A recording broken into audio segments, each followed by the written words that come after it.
Deuxième manche. Martine, gestionnaire en immobilier en recherche d'emploi est qualifiée. Il y a Stéphane Chimis qui vient de se sélectionner. Kevin est en tête, journaliste en économie, spécialisé en économie locale. Locale, absolument. Notamment du département de l'Oise. De l'Oise. Habitant Chantilly. Donc, Kevin, Stéphane, Martine. 4 thèmes, 40 secondes, 4 à la suite. Et nous commençons par les glaciers. Les baies et petits fruits sombres. Le thème mystère, vous le découvrez en exclusivité sur Twitter. Le hashtag QPUC, 4 initiales, 4 lettres, les initiales de questions pour un champion. N'hésitez pas, vous nous dites un petit mot sur le match qui se joue. Et les écrivains emblématiques d'un pays.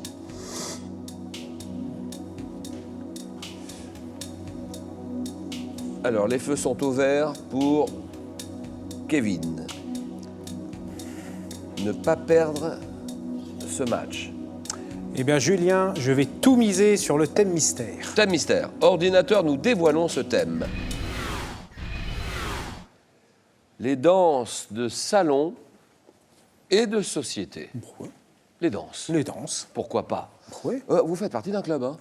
Deux questions pour un champion ? Oui. Oui, à Gouvieux. Ben, c'est le club de Gouvieux, comme le club de karaté d'ailleurs. Ah, voilà, le club de karaté de Gouvieux. Tout ça se passe à Gouvieux, on salue tout le monde là-bas. On salue tout le monde, absolument. Spécialiste d'arts martiaux, il aime bien ça, Kevin. Football aussi. Ah oui. Alors Sochaux, Sochaux, Bien dont sûr. on espère qu'ils vont remonter cette année. le Barça, Le Barça, bien sûr. grande épique, nous sommes d'accord. Absolument. Grande équipe. Et puis les danses. On y va, les danses Allez. de salon et de société. 40 secondes. Kevin, bon courage Merci. pour une deuxième victoire. Pour quelle danse de bal ? En vogue au 19e, dans les salons européens, adopte-t-on des pas glissés lorsqu'on pratique celle dite viennoise ? La valse. Quelle danse originaire de Bohème, à la mode en Europe, comme danse de salon au milieu du 19e, est désignée par un mot polonais ? Ah oui, la polka. Oui. Quelle danse de société d'origine cubaine ou afro-cubaine, très populaire dans l'Europe romantique et parfois appelée la havanaise ? La salsa. Non. Quelle danse, autrefois exécutée par une succession de couples formant cortège, devrait son nom à l'italien, signifiant danse de Padoue ? Ah, le... Non, passe. Quelle danse d'origine andalouse, exécutée en couple sur un air chanté, a inspiré nombre de compositions musicales à Maurice Ravel, notamment. Boléro. Quelle danse de couple d'origine polonaise, le boléro. Ah ben ça fait 2 points. 2 points pour Kevin.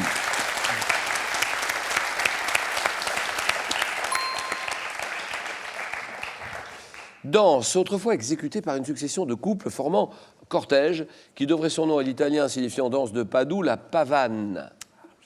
Danse de société d'origine cubaine, très populaire ou afro-cubaine. Populaire dans l'Europe romantique, qui est parfois appelée la havanaise. C'est la habanera. 2 points. Stéphane, à vous. Je vais prendre les écrivains emblématiques d'un Bien sûr. pays. Écrivain, d'accord, Stéphane. Chimiste, Chimiste. ça c'est intéressant ce que vous faites. Vous développez des synthèses de nouvelles molécules. Voilà, donc ça c'était ce que je faisais avant. Et puis maintenant, depuis peu, je développe une société de cosmétiques, donc d'une gamme de produits cosmétiques. C'est toujours dans la chimie d'ailleurs. hein. C'est toujours lié à la chimie. Hobby, la course à pied, bien sûr. Toujours, oui. Course à pied, Oui, donc oui, je vois très bien une ligne longiligne. Il n'y a pas un gramme en trop. Hein. Ah, ça va. Combien de kilomètres par semaine? Entre 30 et... Oh, ça dépend, entre 30 et 50. Hein, ça, Oui, ça plus le dépend des week-end, semaines. sans doute. Voilà, non, bah, en tout, En entre tout, 30, ouais. voilà. Ce qui est déjà pas mal. hein. Ce qui est déjà pas mal. Une trentaine dans le week-end, effectivement. Alors Stéphane, écrivain. Les écrivains emblématiques d'un pays, 40 secondes. Top, quel écrivain russe, né en 1828, est l'auteur de Anna Karénine et de Guerre épée. Dostoïevski. Non, Tolstoï. Quel écrivain, né à Florence en 1265, est considéré comme le père de la poésie italienne et l'auteur de la Divine Comédie. Ah, ouais. Quel écrivain albanais est l'auteur du Crépuscule des dieux de la steppe en 75 et de La Poupée en 2015. Kundera. En 1920, à quel écrivain norvégien, auteur de La Faim et de Sous l'étoile d'automne, a-t-on remis le prix Nobel de littérature ? Passe. À quel écrivain colombien doit-on le roman 100 ans de solitude, considéré comme une œuvre maîtresse de la littérature ? Garcia Lorca. Non. À quel écrivain autrichien, influencé par la psychanalyse de Freud, doit-on la nouvelle La confusion des sentiments, Zweig. 26 Zweig, exactement, Stéphane Zweig. Et Stéphane, ça fait 1 point.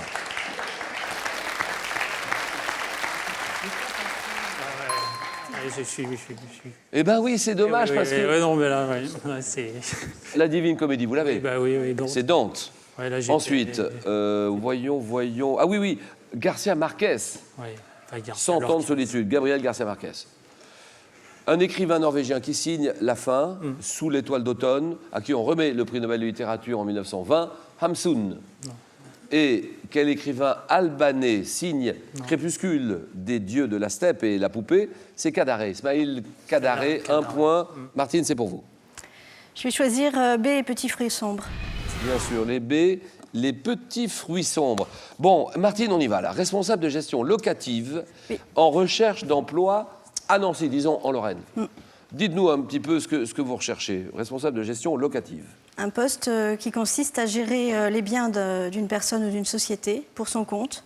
C'est ça. pour Et le donc compte les du relations, propriétaire. voilà, donc les relations avec le locataire et la partie technique, juridique, comptable. D'accord. Essentiellement des biens d'entreprise. C'est pas. ma préférence, mais tous les biens. On peut gérer tous les biens. Écoutez, on verra bien. Bon, ça n'est pas la recherche de biens, c'est la gestion de biens. Tout à fait. Là, il y a une petite différence. Donc on y va. Martine, Nancy, c'est parti, 40 secondes. Les B, les petits fruits sombres. Top, quel fruit se présentant en grappe et à grains noirs ou violets? Raisin, Quelle petite baie noire dont on fait une liqueur est produite par un arbuste voisin du groseillier au nom latin de Ribes nigrum. la mûre, Quel petit fruit noir bleuâtre est produit par un arbuste commun dans les haies, également appelé La épine mûre. noire? Non. Quel arbuste est représenté par l'espèce Sambucus nigra, dont la fleur odorante donne des grappes de baies rondes et presque noires? je passe. Quel arbuste de la famille des rosacées, dont le framboisier est une espèce cultivée, donne des baies noires appelées mûres sauvages ou mûrons? Je passe. Quelle baie bleue-noire, parfois appelée bleuée, traditionnellement récoltée avec un peigne, est produite par un arbrisseau des montagnes? C'est la myrtille ou la brimbelle. Stéphane est sauvé, Martine est toujours dans le match. C'était donc la myrtille. Et un point pour Martine.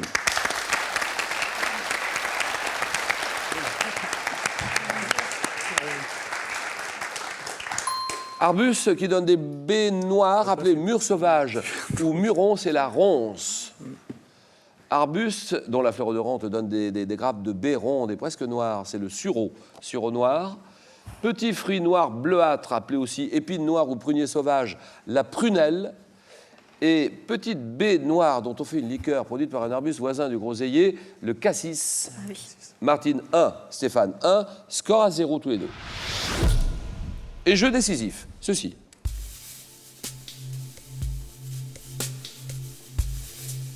Que suis-je, une série télévisée française? Je mets en scène 3 couples. Martine, Scène de ménage, voilà, scène de ménage. Audrey Lamy, Marion Gamme, Gérard Hernandez. On salue toute l'équipe de scène de ménage. Un point pour Martine et ceci.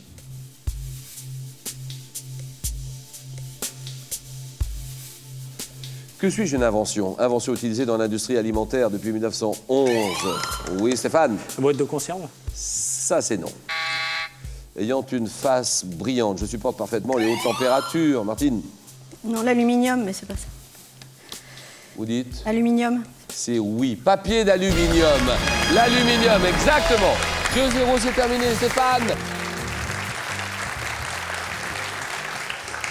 Stéphane s'arrête là. Merci beaucoup, hein, Stéphane. Bon retour à Chambourcy. Et pour terminer, c'est un séjour pour 2 personnes à New York qu'on vous propose de gagner. Séjour pour 2 personnes, direction New York. Vous n'avez que quelques minutes pour jouer. À quel chanteur associe-t-on les cornichons et le téléphone? C'est Lino Ferrer, réponse 1. Patrick Bruel, réponse 2.